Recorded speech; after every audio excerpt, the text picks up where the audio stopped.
Bonjour à tous et bienvenue sur cette nouvelle review. Vous devez le savoir, j'ai décidé de me constituer un setup Sony afin de me séparer de mon matériel Nikon. Avant de revendre cet objectif, j'aimerais vous le présenter. Il s'agit du 105 mm f2.8 EX-DG-OS HSM macro. Je l'ai énormément utilisé depuis quelques mois. Il a une distance minimale de mise au point à 31,2 cm, une grande ouverture de f2.8, une focale 105 mm équivalent à un 157,5 sur APS-C, un diaphragme 9 lamelles pour un bokeh vraiment somptueux, une stabilisation optique et un autofocus ultrasonique. Bref, sur papier, cet objectif a vraiment tout pour plaire. Je n'ai jamais essayé aucun autre 105 mm ni aucun autre objectif macro. Difficile donc de comparer avec les concurrents, mais première chose vraiment très appréciable, ce modèle-ci est 2 fois moins cher que chez Nikon ou Canon. Du coup, la question que l'on peut se poser, c'est est-ce que les modèles équivalents de ces deux grandes marques sont 2 fois plus performants que le modèle de chez Sigma? En fait, pas vraiment, à en croire les avis utilisateurs ainsi que le site DxOMark. Le Sigma aurait même des résultats vraiment très proches des deux autres. Pour commencer, je dirais que la prise en main est vraiment très agréable. Les matériaux utilisés semblent robustes. La bague de mise au point n'est pas aussi fluide qu'une série Art, mais tout de même très douce. Les switches de sélection sur le côté sont vraiment bien placés et faciles à attraper,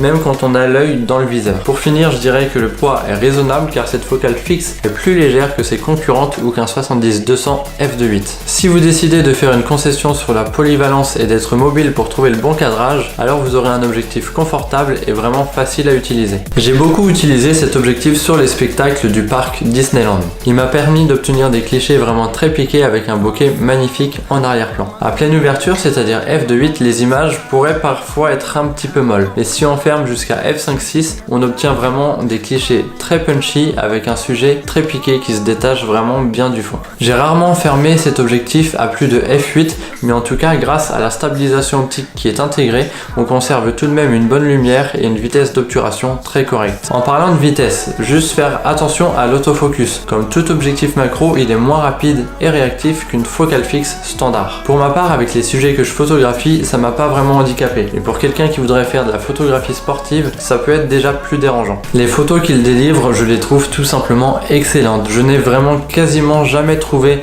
ni d'aberration chromatique et encore moins de vignettage. Ce qui me semble logique étant donné que c'est un objectif de base full frame. Concernant le mode macro, difficile de vous donner un avis très constructif. Les insectes s'envolent, les fleurs bougent à cause du vent, je suis vraiment pas quelqu'un de très patient, même si ça peut m'arriver d'en faire, c'est pas quelque chose que je pratique très souvent. Le switch qui est sur le côté permet de caler l'autofocus entre 31 et 45 cm. C'est vraiment très appréciable et ça aide grandement à faire le point sur un tout petit sujet et non sur l'arrière-plan. L'autofocus ainsi que la stabilisation sont vraiment très performants, mais l'usage d'un trépied est vraiment indispensable pour ne pas rater le cadrage et la mise au point. En effet, à une si petite distance de mise au point, la profondeur de champ est vraiment réduite à seulement quelques millimètres et le moindre petit mouvement peut tout mettre en l'air sur une photo. Même si la macro n'est pas ce que je préfère, j'ai toujours pris beaucoup de plaisir à utiliser cet objectif, surtout pour du portrait. Notamment parce que je suis tombé amoureux de son piqué et de son bokeh. Si 105 mm est la focale que vous recherchez pour de la macro, alors ce modèle est plus léger et moins cher que ses concurrents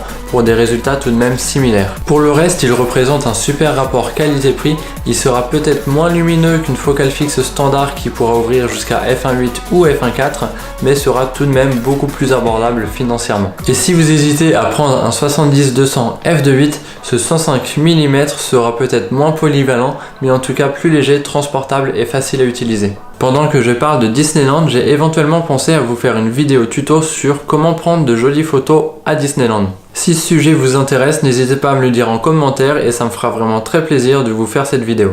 En attendant, prenez votre matos, sortez, prendre des photos, faire des vidéos, faites ce qui vous plaît, on se retrouve très bientôt pour une nouvelle vidéo.